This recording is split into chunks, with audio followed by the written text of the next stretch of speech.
Okay, here we are. Okay, well, here's Glenview sign. That was the corner on Indian Road was our corner to the right of our house.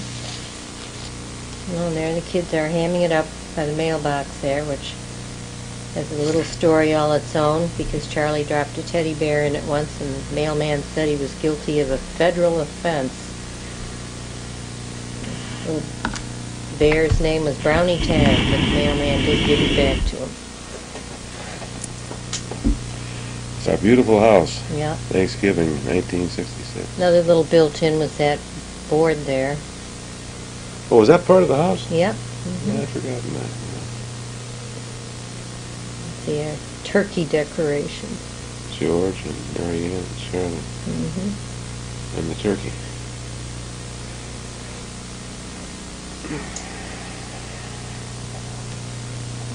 Your parents. There's Aunt Polly getting out of the car. Right. Dr. Mary Pope, she gave the kids all their shots and general checkups that kids get. She was in her 80s at this time, I believe, wasn't she? Well, she was approaching it. Yeah. And it looks like either she or your parents brought little toys that are going to make everybody happy. There's Dad. Yeah. Gosh. We were all going to go to the Glen. They're my parents and Bob. Bob, your mother, and Yeah. We were all headed out to the Glenview Officers Club for our Thanksgiving Day feast. Aunt Polly again. your mama, Mm-hmm. and you. Yeah. Pie and his favorite pipe. Yeah, that's a typical scene there with that pipe. Yeah. My father.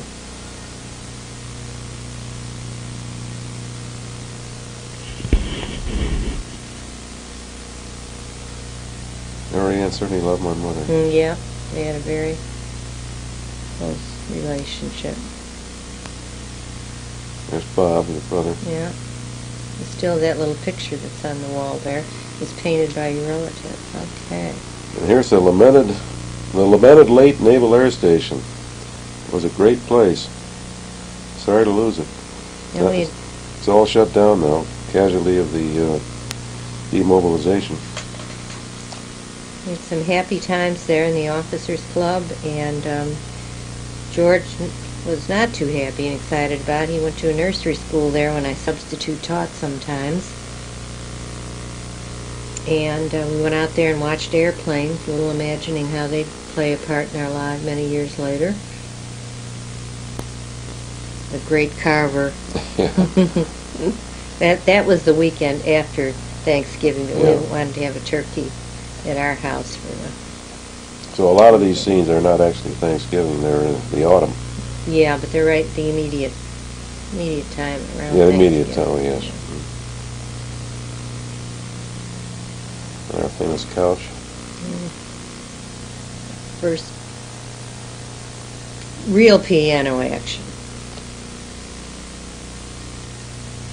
That a boy, George.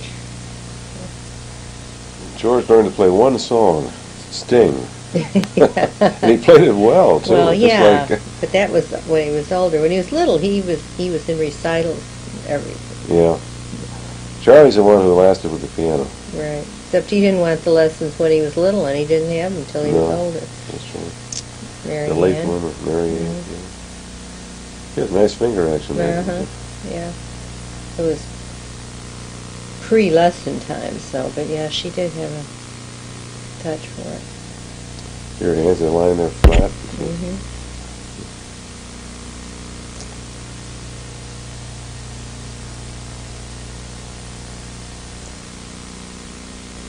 Oh, there you are, Navy uniform. Yeah.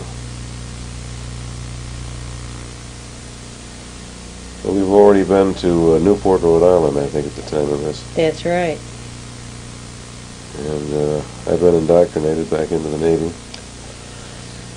You're To which I stationed returned. Yeah, in Great Lakes then, Yeah. when these were taken. I had spent a little over 10 years in private practice. First with Paul Wade, following McBride and Baker, and then on my own. right. This time, your Glenview office had been closed, as well as the one at 1 North LaSalle Street. Yes. These are good pictures here of you, Nancy. Yeah, it was in our kitchen, and it was a great kitchen for the family. Once again, built-in cabinets and cupboards and big roomy place.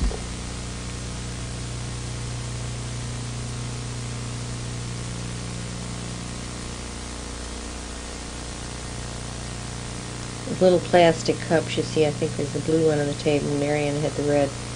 They were very popular with the young kids then. Right there? Yeah, they were The nice, red one. because if they bounced, they obviously didn't break. Another thing, besides having a real milkman who delivered to the house then, we also had a man who came once a week and delivered juice. And that was always a big decision. What kind of juice would we get for the week? And they had to take turns deciding. We had lime and orange. Right, cherry, I think. Good stuff. It's in Mary Ann's bedroom. And that's in the boys' bedroom. Yeah. It had a beautiful big window that overlooked the yard. And Bozo, who was so popular, they have the pillowcases there. Sound asleep. Look at that. There's that stuffed animal, not stuffed animal, but stuffed Santa Claus that they had for several years. Yeah, I remember You're that. not sound asleep. No, I'm trying to get to sound asleep. No, thanks to you. We don't still have that lamp anymore. No. I lost it a One long got time broken. We had two, and one got broken. We gave one away. Now, this is Ray Kraft, my piano teacher, good friend of my father and myself, and both he and Dad belonged to Rotary. When I became interested in playing the piano in college, Dad recommended Ray Kraft after he did a little research, and for many years I took lessons from Ray. Ray wrote music and he taught. None of his music ever became popular, but he was quite a musician. I haven't heard from Ray in years. I presume by now he's either at an advanced age or he's passed on. Notice in the kitchen we still had the rotary phones then, and we didn't even know about push-button phones yet. There's some of Mary Ann's early artwork from preschool. It was not part of the actual school system. They had a special little... That's a good one of my father now. Yeah, right. It's so typical of Dad, that pipe. Sweet-smelling tobacco, too. He always smoked a good brand. Yes, he did. Another good scene of Mary Ann with your mom. And there, the famous cigarettes, speaking about smoking. We'll see lots of this man and cigarettes. Mother could have been an ad for the cigarette manufacturers. Right. She lived to nearly 95, and she smoked every day of her life. Almost continuously. Yeah.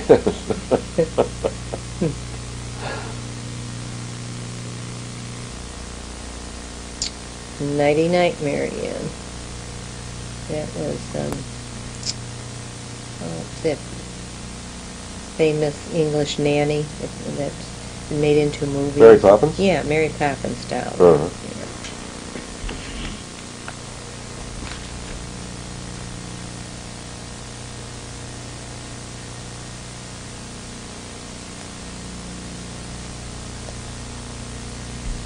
The lights didn't bother the kids at all when they fell asleep. No. They're wonderful kids.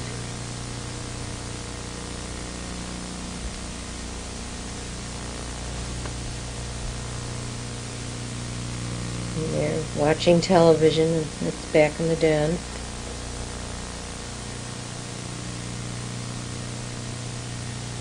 That big piece of furniture with a phonograph and radio and all, I guess.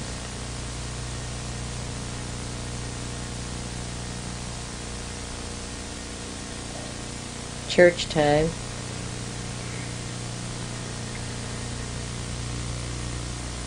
Now you're going ahead with Mary Ann, and later on I'll go. We didn't take the kids in, the two boys in. No, not yet, except for special occasions. So I'm staying there to guard the house and the boys, and I'll go to church later. It was our blue Bel Air Chevrolet. I think it was a 1965 model. Yeah. Oh, and our great backyard. That swing set, if you fixed it, but otherwise that thing would have gone over the way those kids swang. Yeah. Well, that little fellow there is Victor. Victor, yes. Who practically lived at our house. And what was his last name? Vanderay. Vanderay, that's right. Betty is still a correspondent of ours. Right. Betty Vanderay. He Yours, I should say. She writes to you. Right. They live right across the street, and he was an only child, and his parents were somewhat older. And he just loved being over at our house. He even answered the phone very formally. They had English accents, and he would say, "The Pope's house, Victor speaking." I remember that. That now, really yes. blew your sister Joyce's mind. When These are good shots of the kids Yeah. in the swing. You never know how these pictures are going to turn out till you replay them.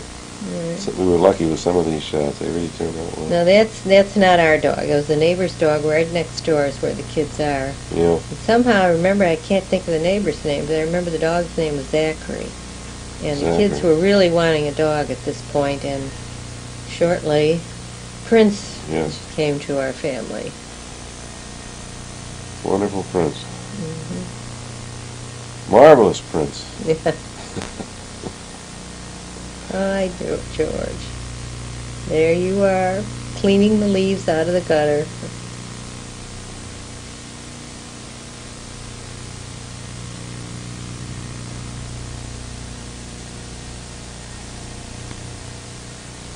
That's when we could burn leaves still.